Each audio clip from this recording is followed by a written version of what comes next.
नमस्कार, आप सभी का स्वागत है इस चैनल पर। आज हम क्लास 12th की जो समष्टि अर्थशास्त्र है, उसके महत्वपूर्ण जो प्रश्न हैं उसको देख लेते हैं। आप ध्यान रखिएगा, इन सब पर मैं वीडियो बना चुका हूं, क्योंकि मैं इकोनॉमिक्स पे ही वीडियो बनाता हूं, तो बहुत सारे जो क्लासेस में इकोनॉमिक्स चलती है उस पर भी बनाते रहते हैं। तो ये जितने भी टॉपिक आपके इसमें कवर हो रहे हैं, हम अलग से बना चुके हैं। वीडियो क्वेश्चन आंसर पर भी बना हुआ है, और अलग से जो वीडियोस बनाई हैं मैंने चैप्टर वाइज, वो भी बनी हुई है, वहाँ से भी देख सकते हैं। आज का हम पहला प्रश्न देखते हैं। व्यष्टि अर्थशास्त्र यानी माइक्रो इकोनॉमिक्स और समष्टि अर्थशास्त्र मैक्रो इकोनॉमिक्स में क्या अंतर है, ये आपके में प्रश्न दिया गया है। तो आप कुछ ऐसे लिखेंगे। सबसे पहले, क्योंकि कई सारे लोगों ने माइक्रो इकोनॉमिक्स की इकोनॉमिक्स की परिभाषाएं दी हैं, ठीक है। तो उसमें से हम एक जो महत्वपूर्ण परिभाषा है उसको देख लेते हैं, ठीक है। तो रॉबिन्स के अनुसार, रॉबिन्स एक अर्थशास्त्री भी हैं, ठीक है। तो इनके अनुसार अर्थशास्त्र वह विज्ञान है जो लक्ष्यों तथा सीमित संसाधनों एवं वैकल्पिक उपयोग वाले साधनों के परस्पर संबंधों के रूप में मानव व्यवहार का अध्ययन करता है। ये लक्षण की जगह लक्ष्यों कर लीजिएगा, ठीक है। तो ये इनके बेसिकली कहने का मतलब है कि हमारे पास जो साधन है वो सीमित हैं, लेकिन हमारी जो इच्छाएं हैं वो बहुत ज़्यादा हैं, ठीक है। उनको फुलफिल करने के लिए हमारे संसाधन क्या है, बहुत ही कम हैं। तो हम इनका उपयोग इस प्रकार से करते हैं ताकि हम अधिक से अधिक लाभ प्राप्त कर सकें। और ये भी कहते हैं कि जो उपयोग होने वाले हमारे पास साधन हैं, इनका वैकल्पिक उपयोग है, यानी ऑल्टरनेटिव यूज़ है। इसका मतलब ये नहीं कि जैसे आपके पास दूध है तो दूध से केवल आप चाय नहीं बना सकते हैं, आप उससे कॉफ़ी बना लीजिए, पनीर बना लीजिए, दही, मतलब ऑल्टरनेटिव आपके पास हैं, कई सारे उपयोग आप कर सकते हैं, ठीक है। तो ये हो गया। अगला है, जैसे घर हो गया। घर आप खुद के लिए भी कर सकते हैं, या घर को आप रेंट पे दे सकते हैं, या घर में आप बैंक वालों को रेंट पे दे सकते हैं, या घर में कोई भी चीज़ और भी प्रोडक्शन के लिए एक हाउस खोल सकते हैं उसमें। तो ऑल्टरनेटिव कई सारे यूजेस होते हैं उसके। ये कहने का मतलब है रॉबिन्स का। परिभाषा लिखने के बाद आप नीचे आएंगे, ये लिखेंगे, व्यष्टि अर्थशास्त्र और समग्र अर्थशास्त्र के दो प्रमुख अंग है।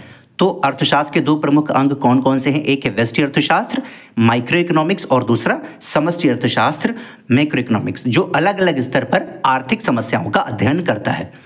अब सबसे पहले आप डालेंगे व्यष्टि अर्थशास्त्र क्या है, क्योंकि अल्टीमेटली आपसे यही पूछ रहा है कि इन दोनों में अंतर क्या है, ठीक है। तो व्यष्टि अर्थशास्त्र डालेंगे। व्यष्टि अर्थशास्त्र व्यक्तिगत इकाइयों यानी इंडिविजुअल यूनिट्स जैसे उपभोक्ता, उत्पादक और व्यक्तिगत बाजारों के व्यवहार का अध्ययन करता है। यह छोटी इकाइयों की आर्थिक गतिविधियों पर केंद्रित होता है। उदाहरण, एक उपभोक्ता का बजट प्रबंधन, बजट मैनेजमेंट एक उपभोक्ता का या एक परिवार का, एक फर्म का उत्पादन निर्णय, एक कोई फर्म है वो कितना उत्पादन कर रही है, कितना लाभ हो रहा है, अगर उसको हम देखेंगे तो यानी हम माइक्रो इकोनॉमिक्स पढ़ रहे हैं। मुख्य विषय इसका क्या होता है? मांग और आपूर्ति यानी डिमांड एंड सप्लाई। उपभोक्ता अधिशेष यानी कंज्यूमर सरप्लस, इसका क्या होता है? मुख्य विषय होता है। अगला हम डालेंगे समग्र अर्थशास्त्र मैक्रो इकोनॉमिक्स। ये लिखेंगे, समग्र अर्थशास्त्र पूरे अर्थशास्त्र यानी एंटायर इकोनॉमी की समस्याओं और प्रवृत्तियों का अध्ययन करता है। इसमें राष्ट्रीय आय यानी नेशनल इनकम, सकल घरेलू उत्पाद जीडीपी, रोजगार एम्प्लॉयमेंट और मुद्रास्फीति यानी इन्फ्लेशन जैसे व्यापक मुद्दों पर ध्यान केंद्रित किया जाता है या ध्यान दिया जाता है। तो जो समग्र अर्थशास्त्र होता है या समष्टि अर्थशास्त्र होता है, मैक्रो इकोनॉमिक्स जिसको बोलते हैं, वो एंटायर इकोनॉमी को देखता है, पूरे देश के, पूरे विश्व के इकोनॉमी को देखता है, ठीक है। तो उसको क्या बोलते हैं? हम बोलते हैं मैक्रो इकोनॉमिक्स, ठीक है। उदाहरण देख लीजिए, भारत का सकल घरेलू उत्पाद अगर हम देखेंगे तो वो क्या हम देख रहे हैं? मैक्रो लेवल पर देख रहे हैं, माइक्रो लेवल पर नहीं देख रहे हैं। माइक्रो का मतलब छोटा होता है, मैक्रो का मतलब समग्र या बहुत बड़ा होता है। 1929 की विश्वव्यापी मंदी का जो प्रभाव है उसको अगर हम स्टडी करेंगे तो हम किसकी स्टडी कर रहे होंगे? मैक्रो इकोनॉमिक्स के, समग्र अर्थशास्त्र की। अब महत्वपूर्ण अंतर देख लेते हैं, की डिफरेंसेस क्या हैं। पहला, व्यक्तिगत अर्थशास्त्र सूक्ष्म स्तर यानी माइक्रो लेवल पर काम करता है, जबकि समग्र अर्थशास्त्र व्यापक स्तर यानी मैक्रो लेवल पर काम करता है। दूसरा हम पॉइंट डालेंगे डिफरेंसेस में, व्यक्तिगत अर्थशास्त्र सीमित संसाधनों के उपयोग का अध्ययन करता है, जबकि समग्र अर्थशास्त्र आर्थिक समस्याओं को समग्र रूप से हल करने पर ध्यान देता है। थर्ड पॉइंट लिखेंगे, व्यक्तिगत अर्थशास्त्र व्यक्तिगत इकाइयों के लाभ और लागत को देखता है, जबकि समग्र अर्थशास्त्र राष्ट्र की आर्थिक प्रगति को मापता है। तो आप, अगर आपके मन में आ रहा हो तो 2-3 पॉइंट और भी लिख सकते हैं। अगर ये वीडियो आपको पसंद ना आए, मतलब आपको लगता है कि 2-4 और भी हम पॉइंट लिखें, तो इस पर हम वीडियो बना चुके हैं। आप डालेंगे व्यष्टि और समष्टि अर्थशास्त्र में अंतर, ट्रेंडिंग इकोनॉमिक्स चैनल, आपको वीडियो मिल जाएगी। उसके बाद दूसरा हम क्वेश्चन देख लेते हैं, पूंजीवादी अर्थव्यवस्था और समाजवादी अर्थव्यवस्था यानी कैपिटलिस्ट इकोनॉमी और सोशलिस्ट इकोनॉमी, इसकी मुख्य विशेषताएं हैं, क्या होती हैं, इनको हम देख लेते हैं। ठीक है, पूंजीवादी और समाजवादी अर्थव्यवस्था आर्थिक व्यवस्था यानी इकोनॉमिक सिस्टम के दो भिन्न रूप हैं जो संसाधनों यानी रिसोर्सेज के स्वामित्व और नियंत्रण में भिन्न है। ध्यान रखिएगा, इन दोनों में जो मेन अंतर होता है वो स्वामित्व और नियंत्रण का होता है। ठीक है, किसका स्वामित्व रहता है, किसका नियंत्रण रहता है। सबसे पहला पॉइंट जो है वो है पूंजीवादी अर्थव्यवस्था यानी कैपिटलिस्ट इकोनॉमी। पहला, स्वामित्व, ओनरशिप। तो पूंजीवादी की बात कर रहे हैं, उसमें ओनरशिप क्या होती है, उत्पादन के जो साधन होते हैं, मीन्स ऑफ प्रोडक्शन होते हैं, जैसे भूमि, पूंजी, उद्योग, ये निजी हाथों में होते हैं। इसलिए आपका देश में देखिए जैसे अंबानी हो गए और भी लोग हो गए, ठीक है, तो ये क्या है, ये कैपिटलिस्ट इनको बोला जाता है। ठीक है, लाभ इनका क्या होता है, लाभ उद्देश्य यानी प्रॉफिट मोटिव क्या होता है, लाभ कमाना प्राथमिक उद्देश्य है इन लोगों का। ठीक है, जो पूंजीवादी अर्थव्यवस्था में इनका प्राथमिक उद्देश्य क्या होता है, लाभ कमाना। ठीक है, उसके बाद सेवा देना। दूसरा है बाजार नियंत्रण यानी मार्केट कंट्रोल, मांग और आपूर्ति, डिमांड एंड सप्लाई के नियम बाजार का संचालन करते हैं। तो ये सब फ्रीली इकोनॉमी छोड़ देते हैं, जब डिमांड सप्लाई जिस हिसाब से होता है उसी हिसाब से प्रोडक्शन होता है, रोजगार होता है और ऐसे फलता फूलता है जो इकोनॉमी होती है किसी भी देश की। ठीक है, उदाहरण देख लेते हैं अमेरिका और जापान। आपको कॉमेंट में ये बताना है भारत की अर्थव्यवस्था कैसी है। ठीक है, मुख्य विशेषता, पहला प्रतिस्पर्धा यानी कंपटीशन, प्रतिस्पर्धा से उत्पादों की गुणवत्ता और नवाचार बढ़ता है। तो ये सच बात है। इसमें जो हमारे जो मान लीजिए किसी भी देश में कैपिटलिस्ट इकोनॉमी है तो वहाँ की गुणवत्ता बढ़ेगी क्योंकि कंपटीशन होगा दो कंपनीज के बीच में, तो वो अपने प्राइस सस्ते रखेंगे। ठीक है, ज़्यादा से ज़्यादा उनका बिक सके, फायदा उठा सके, गुणवत्ता आएगी, फिर नवाचार, इनोवेशन होगा, नई नई मशीन आएंगी ताकि कॉस्ट कम लगे, बहुत ज़्यादा फलाना ढिमका होगा। ठीक है, दूसरा है सरकार का हस्तक्षेप यानी गवर्नमेंट इंटरवेंशन जो होता है वो न्यूनतम होता है, यानी सरकार हस्तक्षेप बहुत कम करती है, जैसा कि एडम स्मिथ ने बताया भी था अपनी पुस्तक में। ठीक है, तीसरा है आर्थिक असमानता। ये बहुत अच्छा पॉइंट है, इसकी विशेषता में आप जरूर ऐड करिएगा। जहां पर आप कह सकते हैं इकोनॉमिस्ट होती, कैपिटलिस्ट इकोनॉमी होती है, वहां पर आर्थिक असमानता बहुत ज़्यादा देखने को मिलती है। जैसे भारत क्या है, एक मिश्रित अर्थव्यवस्था है, मिश्रित में पूंजीवादी है, तो यहाँ पर असमानता बहुत ज़्यादा है। यहाँ पर एक से एक धुरंधर गरीब मिलेंगे, एक से एक धुरंधर अमीर भी मिलेंगे। अगला है समाजवादी अर्थव्यवस्था, सोशलिस्ट इकोनॉमी को देख लेते हैं। इसमें स्वामित्व यानी ओनरशिप, उत्पादन के साधन सरकार या समाज के नियंत्रण में होते हैं। ठीक है, यानी समाज, यहाँ समाज इसलिए लिखा गया कि समाज की ओर से सरकार चलाती है, सरकार सब पे नियंत्रण रखती है ताकि सबको देखा जा सके। ठीक है, कल्याण उद्देश्य यानी वेलफेयर मोटिव क्या होता है, समाज का कल्याण प्राथमिक उद्देश्य होता है इसमें, जबकि उसमें क्या था, लाभ कमाना। इसका क्या है, योजना आधारित यानी प्लान्ड इकोनॉमी होती है। आर्थिक गतिविधियां सरकारी योजना यानी गवर्नमेंट प्लानिंग पर आधारित होती है कि सरकार प्लानिंग करती है कि कहाँ पर भैया पुल बनाना है, कहाँ पर पानी देना है, कहाँ पर टोंटियां लगानी, ये सब बहुत सारे चलती रहती हैं। उदाहरण इसका देख लो, चीन हो गया, क्यूबा हो गया। ठीक है, इसका उदाहरण है। मुख्य विशेषता देख लेते हैं, आर्थिक समानता पर जोर होता है जो कि इसके ठीक विपरीत कैपिटलिस्ट इकोनॉमी में होता है। प्रतिस्पर्धा इसमें सीमित होती है क्योंकि सरकार का इंटरवेंशन होता है, सरकार कंट्रोल करती है, अपने हिसाब से तय करती है, इसलिए प्रतिस्पर्धा सीमित होती है। सरकारी नियंत्रण के कारण उत्पादकता प्रभावित हो सकती है, ये बात सही है, उत्पादकता प्रभावित हो सकती है। और साथ ही साथ जो एक होता है ना कि मोटिवेशन, वो बहुत कम हो जाता है क्योंकि सरकार नियंत्रण में है। आप कुछ भी अच्छा करोगे, आपसे छीन करके जो गरीब हैं, जो कम मतलब कमज़ोर हैं, उनको दे देंगे। ठीक है, तो आपके अंदर मोटिवेशन कुछ करने का नहीं आएगा, इनोवेशन नहीं हो पाता है। ठीक है, इसलिए भारत ने मिश्रित अर्थव्यवस्था को अपनाया था। ठीक है, विशेषता देख लेते हैं, पूंजीवाद में व्यक्तिगत स्वतंत्रता अधिक होती है लेकिन असमानता भी अधिक होती है। समाजवाद में समानता होती है लेकिन नवाचार और प्रतिस्पर्धा सीमित होती है। यही पॉइंट हम अभी आपको बता रहे थे, प्रतिस्पर्धा और नवाचार ये दोनों सीमित होती हैं, और मोटिवेशन अगर आप ऐड करना चाहते हैं वो ऐड कर लीजिए। इसको हिंदी में अभिप्रेरणा बोलते हैं। क्वेश्चन नंबर 3 देख लेते हैं, क्योंकि ये हमारे क्वेश्चन वाला वीडियो है तो तीनों क्वेश्चन देख लेंगे हम।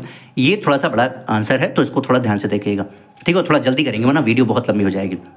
ये यहाँ पर लिखा हुआ है क्वेश्चन नंबर 3, 1929 की महान मंदी यानी ग्रेट डिप्रेशन का अर्थव्यवस्था पर क्या प्रभाव पड़ा, इसके बारे में बताना है। तो 1929 की वैश्विक आर्थिक महामंदी एक गंभीर आर्थिक संकट थी जो 29 अक्टूबर 1929 को अमेरिकी स्टॉक मार्केट क्रैश यानी ब्लैक मंगलवार से शुरू हुआ था और 1939 तक चला था। ये टाइम थोड़ा ध्यान रखेंगे तो अच्छी चीज है। ठीक है, 1929 से 1939 लगभग 10 साल तक। ठीक है, इस दौरान क्या हुआ, उत्पादन, आय, व्यापार और रोजगार में भारी गिरावट हुई जिससे पूरी दुनिया में गरीबी और भुखमरी फैली। ध्यान रखिए, पूरी दुनिया प्रभावित हुई थी इससे। महामंदी के प्रमुख कारण क्या थे, पहला अति उत्पादन। प्रथम विश्व युद्ध के दौरान अमेरिकी अमेरिकी और जापान में बड़े पैमाने पर उत्पादन हुआ। युद्ध के बाद भी उत्पादन जारी रहा, लेकिन मांग कम होने के कारण बाजार में वस्तुएं बिक नहीं सकी, इसलिए वो सड़ती रही। ठीक है। कृषि संकट, अंतर्राष्ट्रीय स्तर पर कृषि उपज के अति उत्पादन के कारण कीमतें बहुत कम हो गई। किसानों ने आय बढ़ाने के लिए और अधिक उत्पादन किया, जिससे कीमतें और गिरी और अनाज सड़ने लगा। शेयर बाजार में गिरावट, 1929 में अमेरिकी शेयर बाजार में 50 अरब का नुकसान हुआ। बड़े निवेशकों और बैंकों का दिवाला निकलने से संकट और गहराया। ठीक है। अगला है कर्ज की समस्या। प्रथम विश्व युद्ध के दौरान यूरोपीय देशों ने अमेरिका से भी भारी कर्ज लिया था। 1929 में अमेरिका ने कर्ज देना बंद कर दिया और पुराना कर्ज वापस मांगना शुरू कर दिया। इससे यूरोपीय देशों में आर्थिक संकट बढ़ गया। उच्च कर, अमेरिकी सरकार ने आयात शुल्क दोगुना कर दिया, जिससे वैश्विक व्यापार प्रभावित हुआ। धन का समान वितरण, अमेरिका में केवल 3 से 4% लोगों के पास 50% धन था। गरीबी व्यापक थी, जिससे आर्थिक असंतुलन बढ़ा। महामंदी के विश्व पर प्रभाव क्या पड़े, ये देख लेते हैं। बेरोजगारी में वृद्धि हुई। 1929 से 1933 के बीच में अमेरिका में बेरोजगारी की दर लगभग 25% तक पहुंच गई थी। ये पॉइंट आपकी किताब में भी लिखा हुआ है। करोड़ों लोग अपनी नौकरी और आय के स्रोत खो बैठे। बैंकों का पतन, 1933 तक 4000 से अधिक बैंक जो है बंद हो गए, फेल हो गए और लाखों लोग अपनी जमा पूंजी गंवा बैठे। तीसरा पॉइंट, व्यापार और उत्पादन में गिरावट। वैश्विक व्यापार और औद्योगिक उत्पादन में तेजी से कमी आई। 1,10,000 से अधिक कंपनियां बंद हो गईं। कृषि संकट, कृषि उत्पादों और कच्चे माल की कीमतें गिरने से किसानों की स्थिति खराब हो गई। आर्थिक संकट, अगला पॉइंट है आर्थिक असंतुलन। कई देश दिवालिया हो गए। लैटिन अमेरिका, यूरोप और एशिया में आर्थिक संकट गहराया। ठीक है, क्योंकि ये जो एरिया था थोड़ा सा गरीब वाला था। ठीक है, जैसे लैटिन अमेरिका हो गया और एशिया हो गया। भारत पर प्रभाव क्या पड़ता है, ये देख लेते हैं। कृषि क्षेत्र पर असर, भारत की कृषि आधारित अर्थव्यवस्था पर गहरा प्रभाव पड़ा। गेहूं और जूट जैसी फसलों की कीमतें 50 से 60% तक गिर गई। किसानों की स्थिति, किसानों की आय कम हो गई और उन्हें कर्ज के बोझ का सामना करना पड़ा। पटसन उत्पादकों को भारी नुकसान हुआ। सोने का निर्यात, लोगों ने अपने गहने बेचकर खर्च चलाया। भारत से भी भारी मात्रा में सोना ब्रिटेन निर्यात किया गया, जिससे ब्रिटेन को फायदा हुआ, लेकिन भारतीय किसानों को कोई राहत नहीं मिली, क्योंकि आप जानते हैं उस समय हमारा देश गुलाम था। बेरोजगारी, शहरी इलाकों में भी रोजगार के अवसर कम हो गए। हालांकि वेतनभोगी वर्ग और जमींदार प्रभावित नहीं हुए। अब कुछ कारण रहा होगा, क्योंकि उनको फिक्स कीमत मिलती होगी। जमींदारों के पास आप जानते हैं खूब सारा पैसा धन जमा हुआ पहले से ही रहता था, क्योंकि इनकी साठगांठ जो अंग्रेज थे उनके साथ बहुत अच्छी से बनती थी।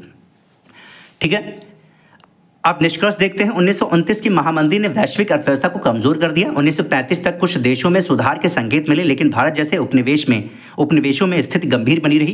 किसानों और गरीब वर्गों को इससे सबसे अधिक खामियाजा भुगतना पड़ा।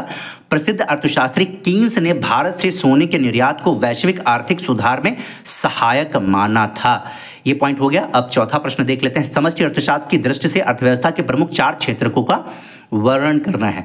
समग्र अर्थशास्त्र में प्रमुख 4 क्षेत्रक होते हैं, जो किसी भी अर्थव्यवस्था के मूल हिस्से होते हैं, आप कह सकते हैं। ठीक है, तो सबसे पहला जो है वह है उपभोक्ता क्षेत्रक, यानी हाउस होल्ड सेक्टर, जो कंज्यूम करता है, काम भी करता है, कंज्यूम भी करता है, प्रोडक्शन में भी मदद करता है और उपभोग भी करता है। ठीक है, पहला है यह क्षेत्रक व्यक्तिगत उपभोक्ताओं और परिवारों का प्रतिनिधित्व करता है, यानी इस एरिया में खरीदने वाले लोग आते हैं, जैसे हम आप हो गए जो बाजार में जाते हैं, लोग खरीदते हैं। ठीक है, ये आय उत्पन्न करते हैं और उपभोग करते हैं, यानी ये दोनों चीजें करते हैं। क्योंकि यहाँ पर काम करने वाले भी लोग हैं, तो फैक्ट्री में जाएंगे, वहां पर काम करेंगे, प्रोडक्शन भी कर रहे हैं, और जब घर पैसे लेकर आएंगे तो उससे सामान भी खरीदेंगे, तो उपभोग भी करते हैं और इनकम भी करते हैं। उदाहरण, घरेलू खर्च जैसे भोजन, आवास और कपड़े, ये लोग यूज करते हैं। दूसरा आता है उत्पादन सेक्टर, यानी इसमें व्यवसाय और उद्योग, इंडस्ट्रीज शामिल होते हैं, जो वस्तुओं और सेवाओं का उत्पादन करते हैं। इनका मुख्य उद्देश्य मुनाफा यानी प्रॉफिट कमाना होता है। उदाहरण के लिए कृषि जैसे एग्रीकल्चरल सेक्टर हो गया। ठीक है, ये किस में आ गया, प्रोडक्शन वाले सेक्टर में। ठीक है, विनिर्माण हो गया, मैन्युफैक्चरिंग हो रहा है, सेवा उद्योग यानी सर्विस सेक्टर हो गया।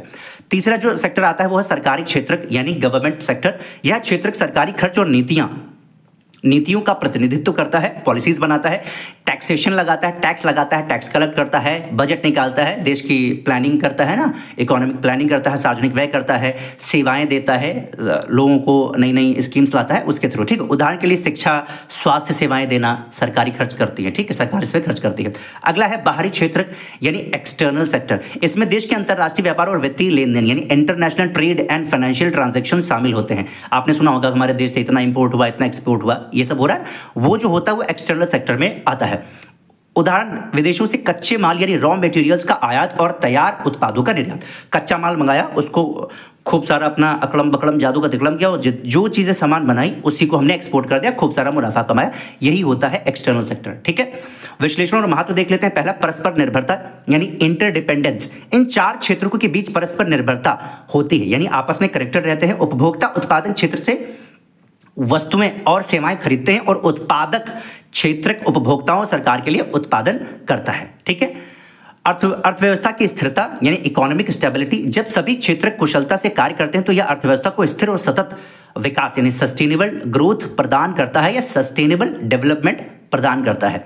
उदाहरण के लिए भारत जैसे देश में कृषि क्षेत्र यानी एग्रीकल्चर सेक्टर उत्पादन क्षेत्र का हिस्सा है, जबकि विदेशी निवेश यानी एफडीआई बाहरी क्षेत्र का एक महत्वपूर्ण घटक है। और आगे वाले वीडियो में हम बात करेंगे वन लाइनर पर। जो महत्वपूर्ण फैक्ट्स छूट गए हैं हम उसको वन लाइनर में कंप्लीट कर लिए हैं। हालांकि वन लाइनर आपके में वैसे तो पूछने वाला कोई तुक है नहीं, लेकिन एमसीक्यूज वगैरह के लिए वो बहुत ही उपयोगी होंगे, उसको हम देखेंगे। ठीक है, बाय बाय।